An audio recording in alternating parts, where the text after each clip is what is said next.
Welcome back to our seminars here at Fossil Creek Nursery. My name is Hunter, and today we're going to be talking about starting up your vegetable garden, specifically raised bed gardens. So I'm just going to get right into it. We'll just talk about setting up the raised bed itself. We recommend doing a raised bed that is 4 by 8 by 1. This is a good dimension because you'll only have to make one cut on your dimensional lumber. So it's going to make it a little bit easier on you. Plus, it's a raised bed. It's 32 cubic foot, so you got a lot of space, but it's not too big. When you get that lumber, we recommend that you use cedar or redwood, not treated lumber. That treated lumber, the chemicals and such that they use in it can actually seep into your soil, and we don't want that. If cedar or redwood's not available, kiln dried lumber is a option also. But if you use that, we recommend you line it with plastic, and that prevents any of those things that you don't want in your soil to not be in there. For your soil, we recommend a garden soil with 10% compost. We also have other options here. For example, I like to use the Fox Farm Ocean Forest. It's a really great raised bed mix. It consists of earthworm castings and bat guano, and it is also organic. So great stuff. There's also other additives that you can add. They're not necessarily, needed, but adding bone meal, blood meal, things like that can add you a little bit of extra nitrogen. Each year, actually right about this time, about 3 to 4 weeks before you transplant, we recommend that you add 1 inch of compost. I do this myself with cow compost.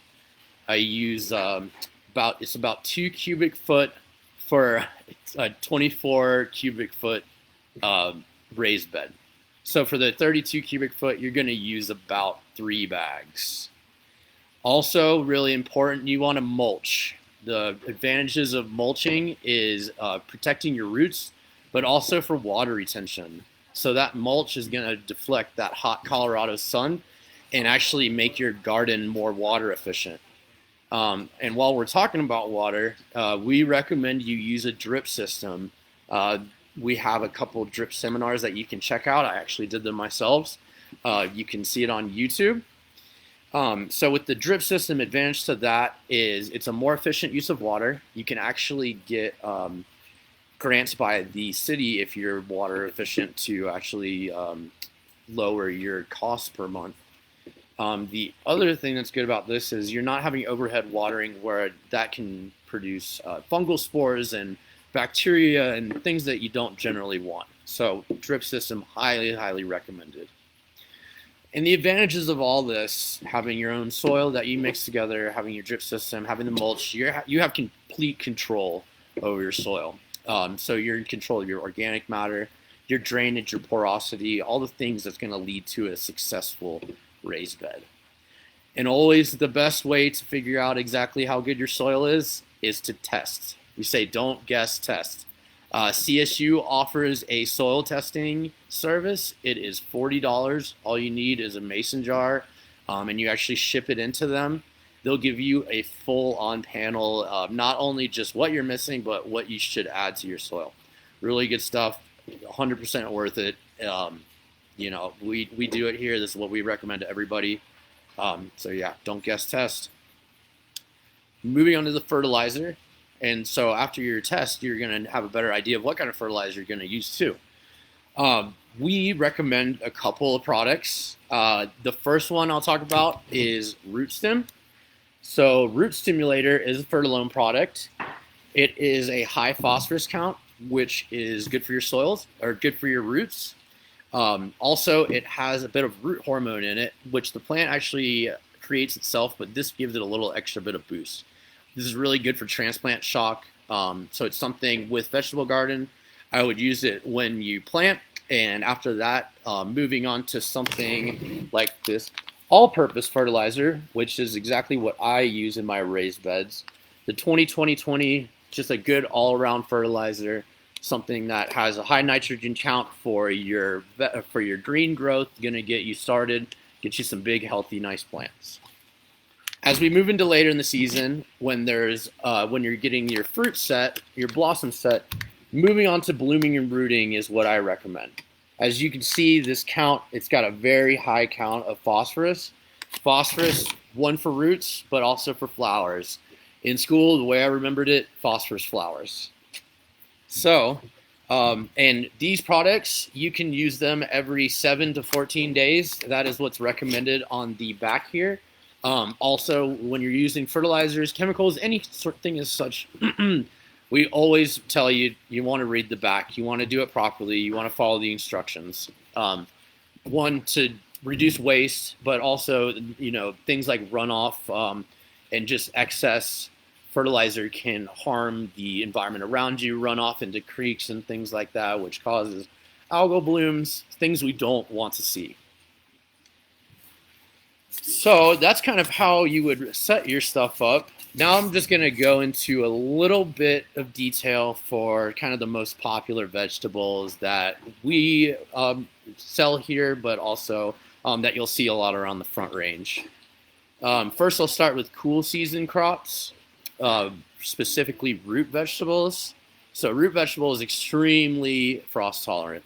They're something you can plant very early in the season, early March. Basically, when the ground is thawed, you can plant them. So, like I said, you can plant these now. Yesterday is even better. And also, if you wanted to get some late season roots, you can plant them in early August or so. And by the time around late October to Thanksgiving time, you'll have a whole nother set of fruit. And with the roots vegetables, it is best when you sow them into the ground, sow the seeds directly into the ground. Transplanting can actually stunt the growth quite a bit of your root vegetables. We're talking about like carrots, potatoes, parsnips, beets, things of that nature. And as I was talking about earlier with phosphorus for root growth, a root veggie, as the name's sake, is essentially a big tuber, which is a root. So when you use that phosphorus, big plants, that's what we like. Going into peas, I've actually had a lot of questions about peas this year, so that's why I'm going to go into peas specifically. Peas are something that you plant early in the season. Late March to mid-April is the best time to plant your peas. Mending the soil with compost, as I was saying before, really good for the peas. But adding extra nitrogen through the fertilization, so things like the all-purpose that I was speaking of, is not necessary because peas actually fix nitrogen in the soil themselves. Makes it for a very efficient plant to grow and something great that you can plant early. And now I'll talk a little bit about greens, so spinach, your spring salad kind of mix, anything like that. Like the peas and the root veggies, you can plant them early in the season here, late March to early April. You want well-drained soil for that. The compost also definitely important. And this is also something that you want to sow in directly from seed. Couple more things here. I'm going to talk about tomatoes. Tomatoes, probably my favorite thing to grow. There's multiple different varieties of tomatoes. We carry a lot of them, cherry tomatoes, heirlooms, which is my personal favorite. We also have tons of seeds for tomatoes, so love them. Tomatoes, along with other warm season crops here in Colorado, kind of rule of thumb is to transplant after Mother's Day. This is kind of trying to avoid those freak frosts that we get later on this season that will be really detrimental to your plants. And tomato, the one thing that I'll say with tomatoes that you look out for is they can get the blossom end rot. There's two ways to fix this. One, you can supplement with calcium. There's also a second way to kind of avoid this without the calcium, is to cut and cull your first set of tomatoes. Once you cut those, it seems to be that blossom end rot isn't as much of a issue. Using root stimulator with tomatoes is another important thing. And watching the nitrogen use, kind of keeping it lower with the tomatoes is good for your fruit set. Too much nitrogen is going to disencourage that fruit set. Cucumbers, squash, and pumpkins, kind of going to put them all in the same category. Large leaf vegetables, higher water usage. So your squash leaves, your cucumber leaves, really big, along with the pumpkins. So something that's going to be something to think about because your water usage is going to be a little bit higher. It's also recommended that squash and pumpkin be planted in a bit of a mound.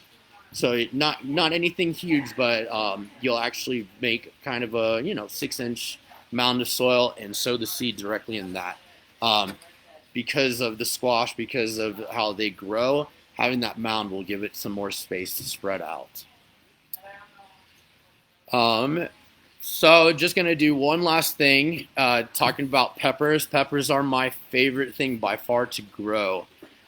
Peppers like to be hot. So definitely planting them even later, maybe even closer to the end of May is what I usually do.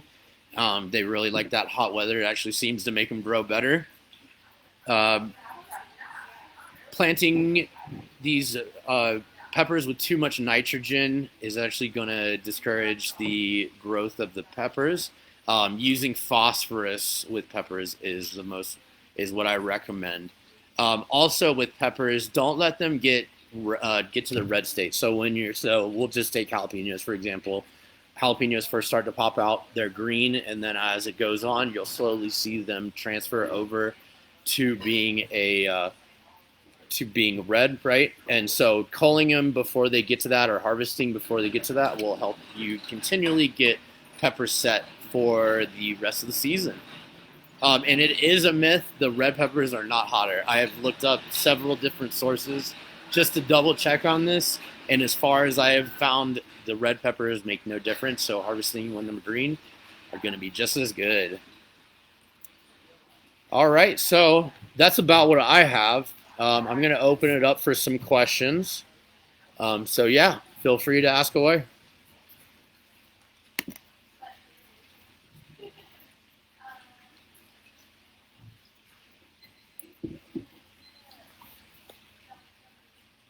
All right, anything on your mind?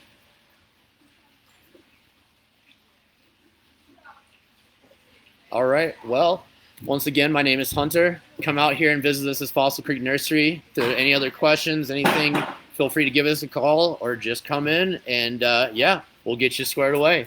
Thanks.